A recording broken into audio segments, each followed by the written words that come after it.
என்னங்க, இதுக்கு முன்னாடி வரைக்கும் தான் குடிச்சுக்கிட்டு இருந்தீங்க. நாளைக்கு நமக்கு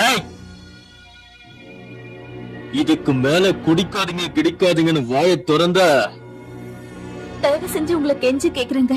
குடியனும் போஜன பிரியனும் தரித்திரராவார்கள்னு வேதம் சொல்லுதுங்க. ஃபர்ஸ்ட் நைட்ல வேதம் சொல்லுதா? இந்த பார், இந்த வேதங்கிறது கர்த்தருங்கிறது இயேசு கிறிஸ்துங்கிறதெல்லாம் எவனாவது காதுல பூ வச்சிருப்பான், அவங்கிட்ட போய் சொல்லு. என் டைம் வேஸ்ட் பண்ணாத. இது பார், நான் கூட தான் ஒரு கிறிஸ்தவன். வருஷத்துக்கு ஒரு முறை நிதானமா கிறிஸ்துமஸ் அன்னைக்கு ஜாலியா ஒரு பெக்க போட்டுனேன். நைட்டு மாசுக்கு போயிட்டு வந்தா அந்த வருஷம் ஃபுல்லா ஆசீர்வாதம். பார், இந்த வேதம் படிக்கிறது போதிக்கிறது இதெல்லாம் விட்டுரு. என் கூட சேர்ந்து கம்பெனி கொடு, 2 பேரும் ஜாலியா தண்ணி அடிக்கலாம்.